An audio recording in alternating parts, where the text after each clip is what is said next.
Olá, amadinhos! Sejam bem-vindos a mais uma aula. E esta aula é especial, porque é a nossa aula de revisão da recuperação. Tudo bem contigo, Pura? Tudo bem, estamos aqui para essa revisão. Isso quer dizer o quê, Amadinha? Que estamos finalizando? Finalizando a unidade quê? Olha!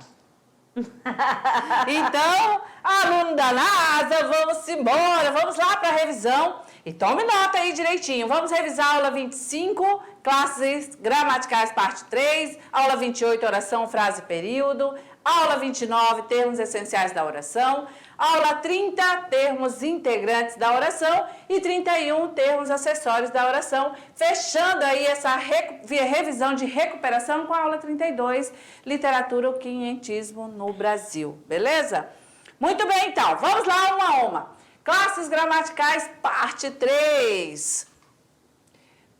Falar de classes gramaticais, não podemos esquecer que estamos aqui, né, na parte da gramática, aquela que trabalha o termo individualizado, né, que trabalha a palavra no seu sentido estrito ali, tá? Para entender perfeitamente que as classes gramaticais, né, dentre elas, já sabemos, temos 10 tipos, né, e vamos aqui somente com o verbo, com esta classe gramatical. Por quê? Porque o verbo é uma classe gramatical que é uma palavra variável, vamos dizer assim, ela se modifica, ela tem assim vários comportamentos dentro aí de uma estrutura frasal. Por quê? Porque ela tem que concordar, né? Concordar aí em gênero, em número e em grau, beleza? Então vamos lá. O que é um verbo, Amadinha? É a classe de palavra que exprime ação, estado, mudança de estado, fenômeno da natureza e possui inúmeras flexões, de modo que a sua conjugação é feita mediante as variações de pessoa, número, tempo, modo, voz e aspecto. Ok. Então, já estamos pontuando aí para o nosso estudante as palavras-chave, né, Amadinha? Para que aí fique melhor para a compreensão. Exatamente. Então, ó, quando você vai ver verbo, aquela palavra que é indicação, João corre. Pronto, correr, ali, ó, verbo. E você sabe que o verbo correr faz parte da segunda conjugação. Mas vamos com detalhe, né, Pura? Vamos lá. Falar de verbo, a gente já explanou de que o verbo, ele aí precisa concordar em gênero, número e grau, então ele vai ter essas modificações. Vamos entender, então.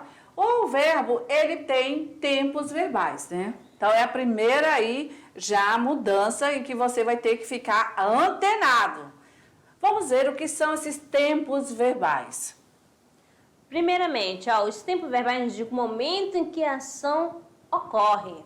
Ó, ela pode ocorrer no passado, aí vai ser chamado de quê? De pretérito. Ó, ocorreu antes do momento da fala, uma ação que ocorreu antes. Ação no presente, agora, ocorre no momento da fala, eu falo. E quando se eu disser assim, eu falei, ação passada. E ação no futuro ocorrerá depois da fala. Falarei sobre o quê? O quinhentismo. Então aí, ó, falarei ainda é uma ação que ainda vai acontecer. Muito bem. Então, ainda vendo essa questão do verbo, né, e suas flexões, o verbo também, ele indica, né, aí os modos. Ele tem 3 tipos de modo, tá? Vamos aí ver um a um. O modo verbal, ele indica o quê? Indica de que forma o fato pode ser realizado. Se for no modo indicativo, é aquele que dá a certeza. É para o fato certo. Eu escrevo, eu falo, nós escreveremos. Se for no modo subjuntivo, é aquele hipotético, aquela dúvida, será que realmente vai acontecer? Ó, se ele escrevesse, se nós falássemos. E o modo imperativo? Vai indicar o quê? Ordem, um pedido. Escrevo com afinco. Sejam estudiosos. Muito bem, então os 3 modos verbais em que você aí precisa, né, estar aí tendo a atenção quanto aí a utilização dos verbos. Agora também o verbo ele tem formas nominais e são 3. Vamos lá, as formas nominais, vamos a indicar como número 1, 2 e 3. Pronto. As formas verbais, elas têm exatamente, né, essa nomenclatura. Elas podem, o verbo pode estar na forma nominal no infinitivo, tá? E aqui nós vamos ver que os verbos, eles vão terminar em a, e I, ok? Isso significa que nós temos os verbos em primeira conjugação, em segunda conjugação e em terceira conjugação, beleza?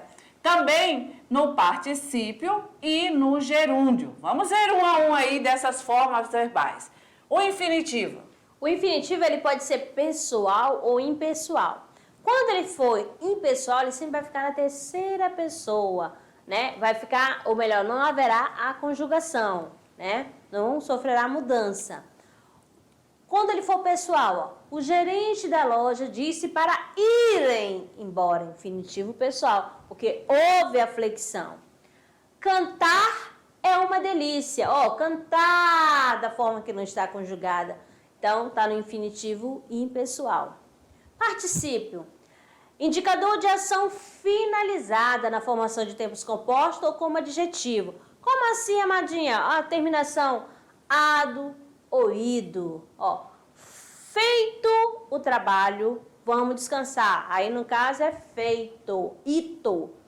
A Ana já tinha falado sobre esse tema. Terminação ado. Ele havia partido. Ó, terminação ido. Então, para não esquecer, ado ou ido está no particípio, estão no particípio. Gerúndio, aquela terminação NDO, empregado como adjetivo ou como advérbio. Como assim, amadinha? Olha o exemplo, ó. Encontrei João correndo. Ó, cantando terminaremos depressa. Então, terminação NDO. Ok, vamos lá, hora de recuperar. Vamos à questão. Modos verbais. Relacione as colunas. A. Indica uma certeza em relação a um estado ou uma ação no presente, no passado ou no futuro. B.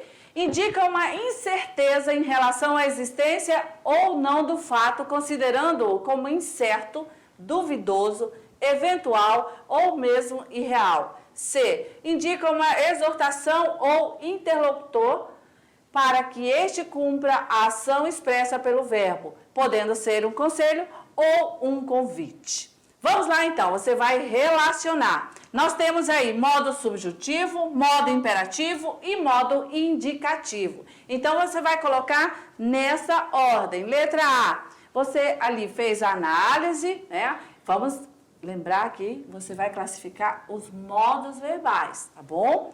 Letra A, indica uma certeza. Qual é esse modo? O subjuntivo, o imperativo ou o indicativo? Indica uma certeza. É claro que o nosso aluno já respondeu, Purinha. Vamos lá! A aluna Thalita já disse assim, modo indicativo. Ah, então, vamos colocar então A. Vamos aqui. conferir se realmente. Calma, Thalita, daqui a pouco a resposta. Letra B, indica uma incerteza em relação à existência aí ou não do fato. Qual é o modo, né, que trabalha essa conjugação com essa ação na incerteza? Olha, o Mazinho tá dizendo, Pura, que é, olha só, é a primeira, modo subjuntivo. Será então, que ele está certo? Vamos lá verificar se é a Thalita ou o Mazinho que estão aí já quase gabaritando. E a letra C indica uma exortação ao interlocutor para que este cumpra a ação expressa pelo verbo, podendo ser um conselho ou um convite. A Alines falou assim que tem tudo a ver com ele. Vamos lá então, né? Libera o gabarito para ver se conseguiram. Será que conseguiram? Muito bem, amadinhos, arrasaram. Gabarito B, C e A, né? Correto, muito bem. E vamos lá, vamos revisando aí a aula 28, frase, oração e período. frase. O que vem a ser frase? Aluno da NASA, você que está com o pé no segundão, precisa dominar geral já este conceito e entender que frase é todo enunciado linguístico que tem sentido completo. Beleza? Essa é a primeira informação. Muito bem, vamos adiante. Então, vamos ao exemplo e aí vamos conversar um pouquinho sobre este conceito de frase. Que susto, Teobaldo! Caiu uma chuva fina. Noite linda! Que rapaz ignorante! Eita vida besta, meu Deus! Beleza, com seu olhar clínico, encontre um verbo aí nessa poesia. Aí, Olha só, olha só. 1, 2, 3, 4, 5 versos. Olha só, então, olha, a nossa aluna Thalita disse a 2, professor, o verbo cair. Muito bem. Pra Thalita. Agora eu pergunto ao aluno da NASA. Todos os 5 versos são frases? Todas são frases, professora, mas só uma que é oração. Mas essa uma qual é? Caía uma chuva fina. Beleza, vamos circular aqui. Mas eu pergunto, Thalita, responda aí, manda aí um Twitter. Caía uma chuva fina, este verso é exemplo de uma frase? É. Muito bem, palmas pra Thalita, Olha só, as outras são também, Thalita. Ó, que susto, Teobaldo. Não aparece verbo, mas só que é uma frase. E você já sabe, né? Ó, o Mazinho falou assim, professora, não aparece verbo e é frase. Sim, passou uma mensagem, houve uma comunicação. Olha lá, frase, todo enunciado linguístico que tem sentido completo. Ele vai dizer, eita vida besta, meu Deus. Não esqueça então, vamos lá, gravar na mente e no coração, frase pode ter sim, verbo ou não. O importante é que tenha aí o sentido completo, tá bom? Beleza. Agora, você achou que só tinha um tipo de frase? Vamos lá, se você ainda tá com esses pensamentos, joga fora no lixo. Vamos aí, porque nós temos vários tipos de frase, beleza?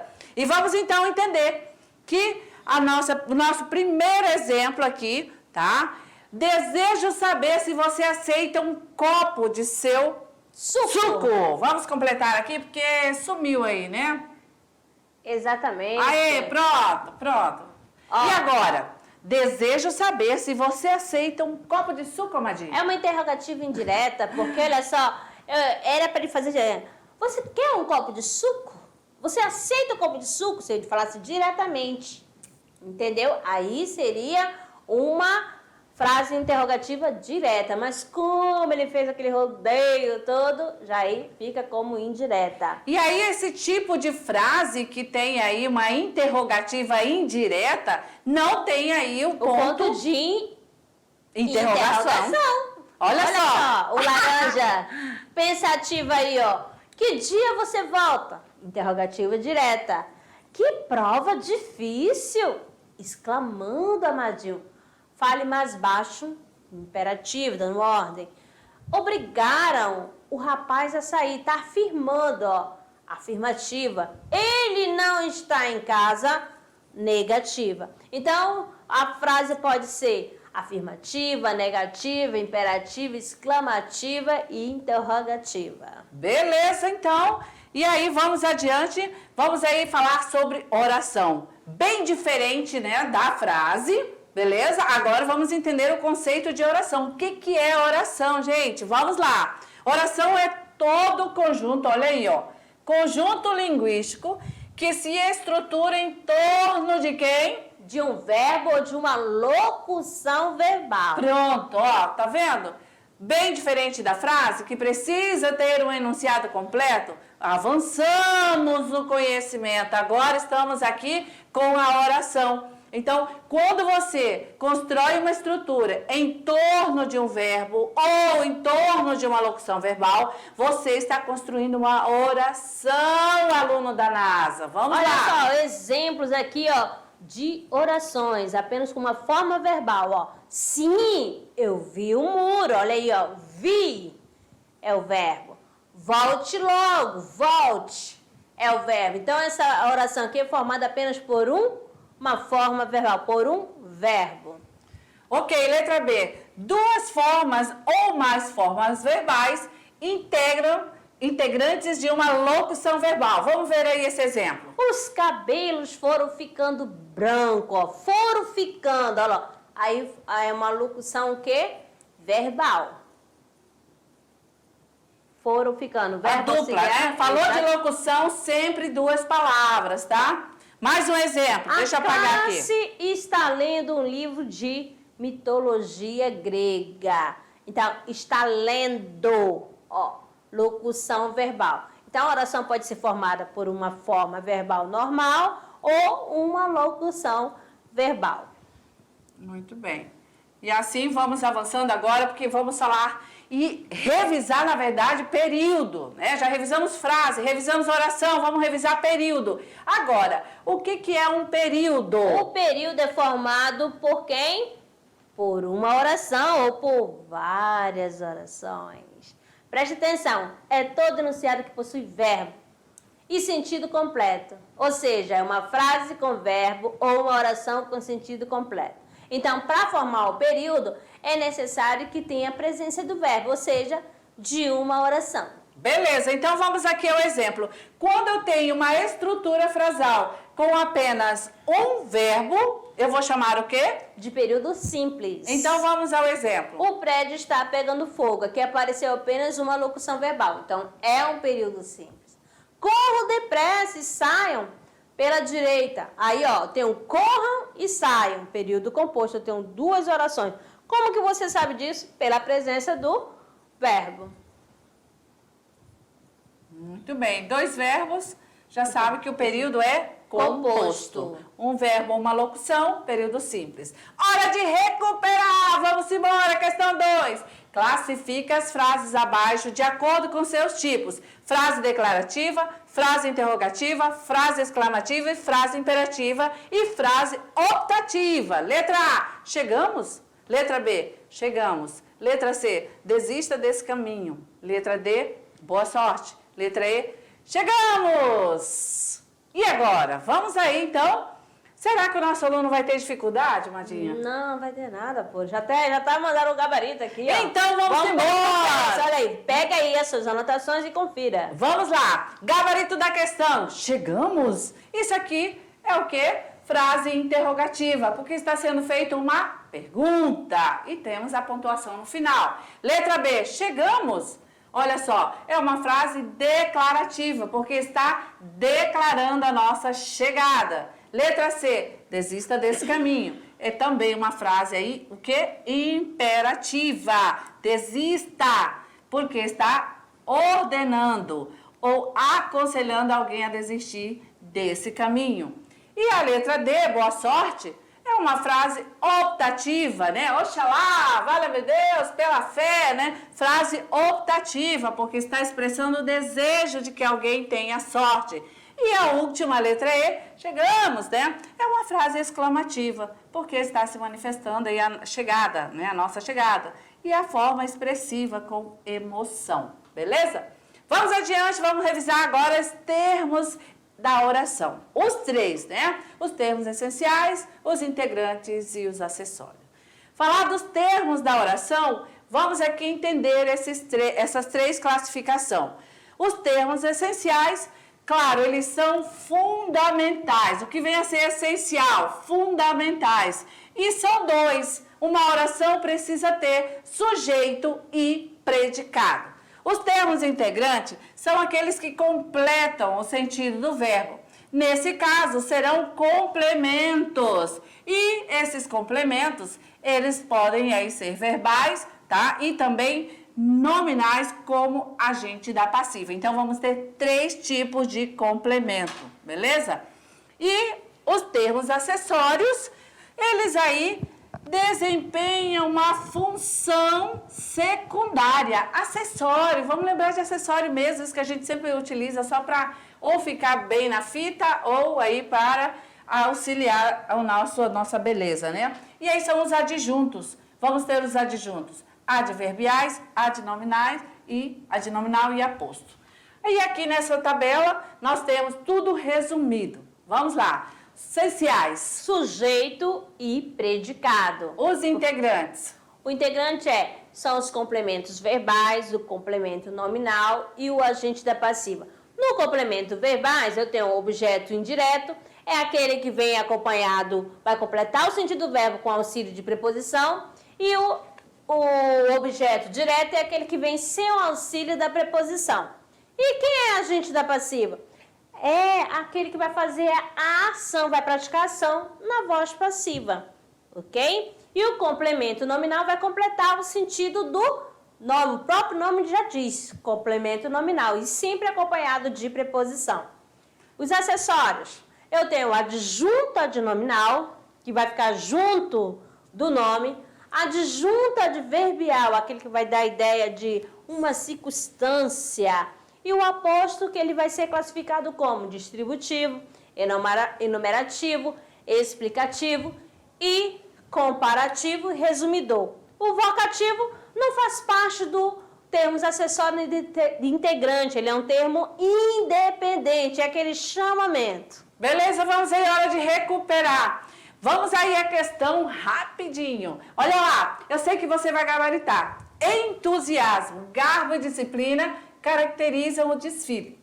Nesta oração, o tipo de sujeito é indeterminado, letra B, composto, letra C, oração sem sujeito, letra D, simples e oculto. E aí, Amadinha? Vamos lá, você acha o quê? Que o nosso aluno gabaritou? Gabaritou sim, Purita. Aê, entusiasmo, garbo e disciplina, olha aí, 1, 2, 3, né? 3 núcleos, apresentou mais de um núcleo, já sabe qual é o sujeito?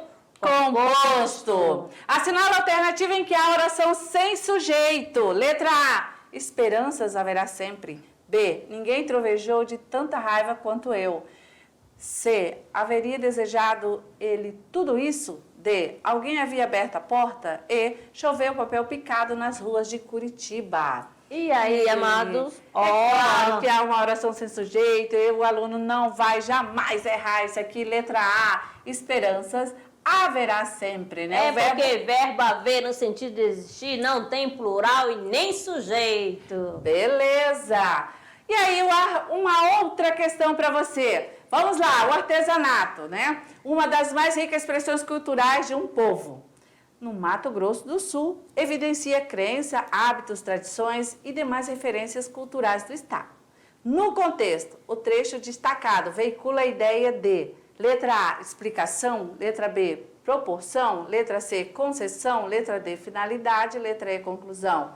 E aí, cara, explicação. Com certeza aí, já está né? explicando uma das mais ricas riquezas, expressões de uma cultura de um povo. O quê? O artesanato. Explica, né? Muito bem. Questão 6, assinale a única alternativa que possui um oposto enumerativo. Letra A, Iracema, virgem dos lábios de mel, é a visão do índio pelo romantismo.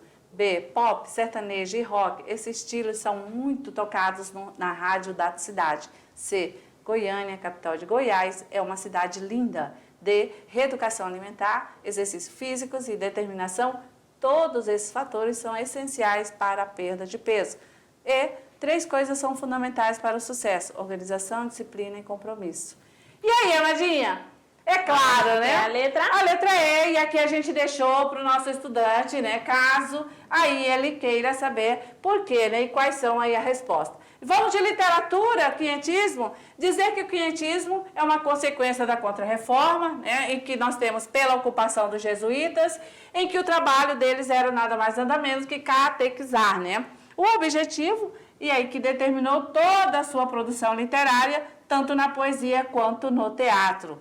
E aí, nesse caso, o ponto de vista estético aí desse período, desse momento, dessa produção, é a melhor produção literária quinhentista brasileira. Esse é o conceito, né, dessa literatura de informação. Lembrar que aí no século XVI, a Igreja Católica passa por forte crise. Com isso, nós vamos ter aí, né, força do protestantismo. E aí vamos ver novas religiões, como por exemplo lá na Europa, o calvinismo e o luteranismo.